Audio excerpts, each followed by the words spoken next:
Warning, this video is intended for persons 13 years and over. Though the video's subject matter is media often aimed at children, it is talked about from an adult perspective.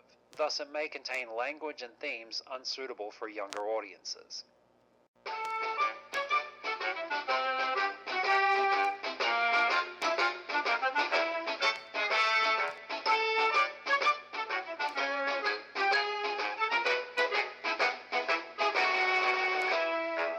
What up, snitches? I'm the Animaniac, and today I'm coming back stateside to have a look at two musical package films in this week's double bill. First up, we have Make Mine Music. It's just a collection of musical shorts stitched together to make a feature-length runtime. And there isn't too much to say about how these next few movies were produced. Disney were in debt and faced bankruptcy, so they resorted to making films consisting of loosely themed shorts, some of them with interconnecting segments in between. Make Mine Music upon release did do decent at the box office, raking in just over $3 million against a $1.35 million budget, and the film currently holds a Rotten Tomatoes critical score of 70%.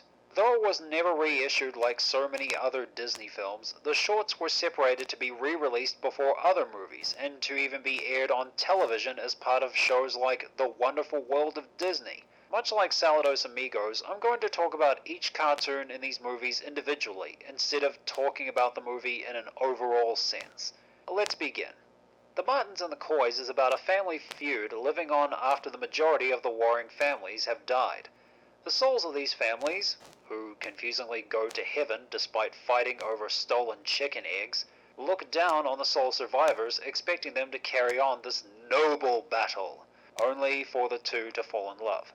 Out the gate, the song this short is set to does have some bounce to it, and they somehow bleed the song into the humor at the beginning, but I've seen funnier shorts based on a similar premise, like Tex Avery's A Feud Was Had back in 1938. After the sole surviving members of the warring families meet and instantly fall in love with each other, there wasn't a lot of laughs, even up to the ending. Disney would make a much better cartoon with a similar premise in the early 2000s called House Sitters, as part of the show House of Mouse. Fun fact about this one, this segment was later censored from the film's US video release because later members of Disney were nervous about the use of guns in the short. Blue Bayou is a very peaceful tune set to some very beautiful and serene imagery that honestly would be right at home in Fantasia. The first part of the short with two singers singing after another, like one goes first and then the other is next, and what I can only assume to sound like a whole that has a soothing effect to it.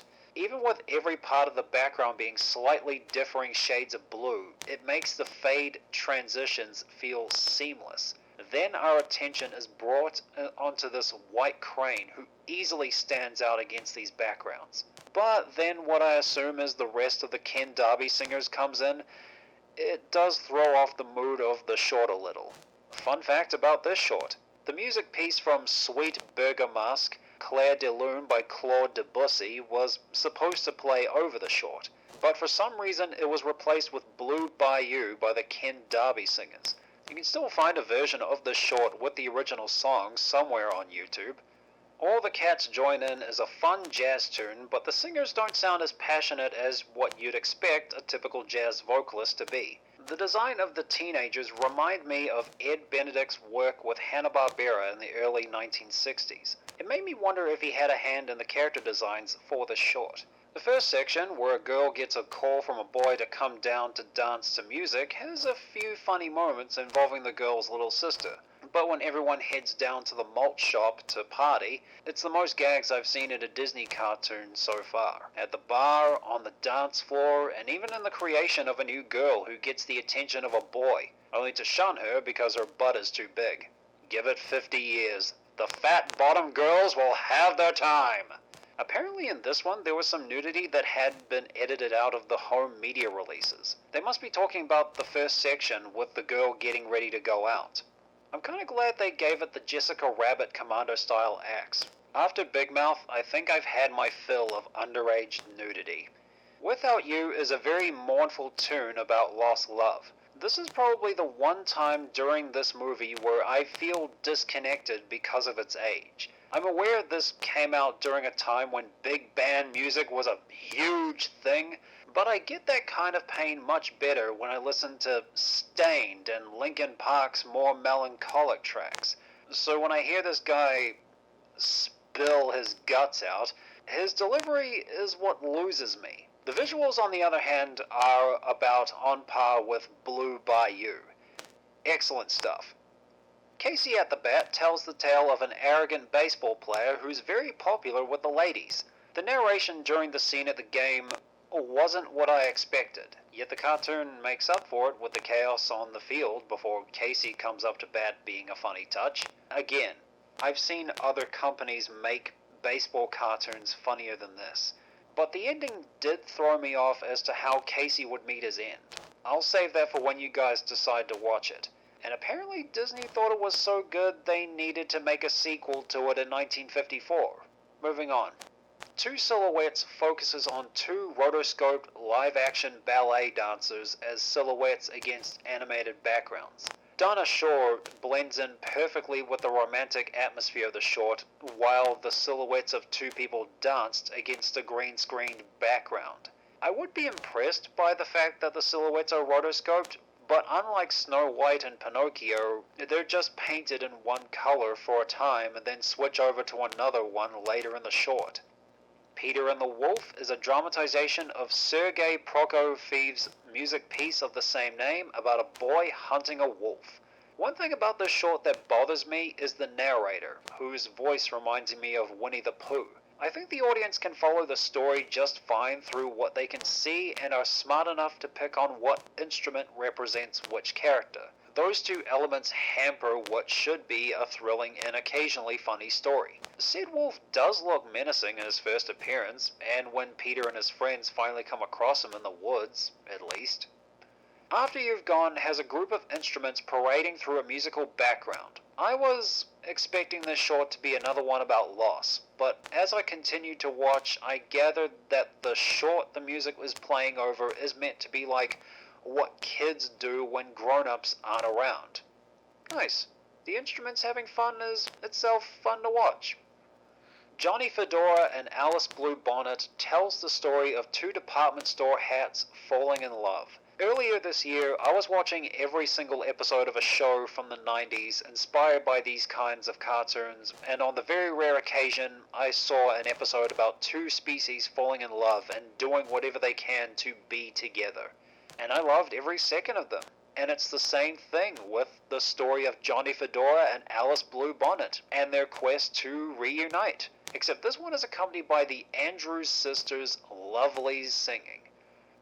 And The Whale Who Wanted to Sing at the Met is a bittersweet tome about a singing whale who wanted to perform get cut down by someone who couldn't believe a whale could sing. He even thought the whale ate 3 opera singers. That's how much he couldn't believe it. Nelson Eddy's voice is sweetness on my ears. And I guess it is very sad to see him get ethered, but it didn't come as a surprise to me. A decent ending to a decent collection of shorts. Make Mine Music was a gay old time. Now let's move on to our next act. It's Melody Time! Second verse, same as the first. It raked in $2.5 million at the box office, but it never got a reissue as the shorts were shown separately before movies, and it currently holds a Rotten Tomatoes critical score of 80%. Enough stalling, let's get to the shorts. We open the film with Once Upon a Winter Time, a charming little short about a couple going ice skating, during which the boy tries to save his girl but is buried in snow, leaving a bunch of forest animals and the horses drawing their sleigh to rescue her. I'll only say this once about the whole movie, but Mary Blair did the background work, and they do work to capture the innocent charm of the shorts. Really, that's all I can say about this. It's charming and a little suspenseful. Bumble Boogie is a short where a bee runs away from the instruments and other surreal imagery. It's funny to see all this weird stuff attack this poor bee, and I love the chaos of it all.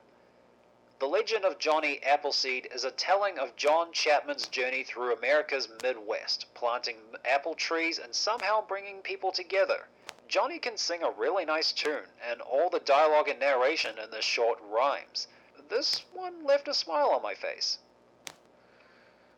Little Toot is a tugboat who aspires to be just like his father, but his enthusiasm gets him and his dad into trouble, and it's during his time in banishment for giving someone the idea for Speed 2 that he proves himself and is accepted back into his community. The Andrews sisters began this story with a joyous bounce in their singing when Toot was having fun, but when he was out at sea during a storm, the vocals feel out of place when they're trying to sound scary. Aside from that, this short ends on a triumphant note. Trees is a Joyce Kilmer poem read over images of trees going through the seasons. The backgrounds in this one show a layer of what the artists learned from their time on Pinocchio. Whenever I see a light hit a tree or a flash of lightning during the storm, it's fantastic on an artistic level. Blame It on the Samba is a humorous short where Donald Duck and Jose Carioca are possessed by the pleasures of samba music. The wacky bird who later starred in a few House of Mouse episodes where he grated on me shows up here. But he didn't grate on me like he would later on, which makes me wonder what they did to make him annoying. The music and visuals are fun, and it's nice to see some more live action integration with the organ player, even though it sounds a little out of place in the music. The short was just as chaotic visually as Bumble Boogie. And we finish off this movie with the story of Pecos Bill. This short tells an exaggerated version of his upbringing, how his legend grew, and how he fell in love. The opening tune playing over the desert trail in the night is appropriately peaceful, leading into a group of live-action actors against animated backgrounds. Pecos' upbringing with a family of coyotes and how he made a name for himself in the Lone Star State is simultaneously awesome and hilarious. The cowgirl Bill meets and falls in love with is as awesome as she is pretty, and the scenes with her were just as funny. I mean, she first appeared riding on a massive fish. The ending was really sad, and I walked away from the movie mad at Bill's horse for what he did to his girl. So yeah, Pecos Bill was a good end to another good collection of shorts. Melody time is a gay old time. Guys, have you seen these movies? If so, what did you think of them? Let me know in the comments. If you guys want to stay updated on future videos and see some cool artwork, be sure to follow me on Twitter, Facebook, Tumblr, and DeviantArt, and be sure to subscribe to my backup channel over on BitChute. The links are in the description. And if you want to be the first to know when a new video will be up, ring that bell after you subscribe. Thanks for watching, and I'll see you guys next time.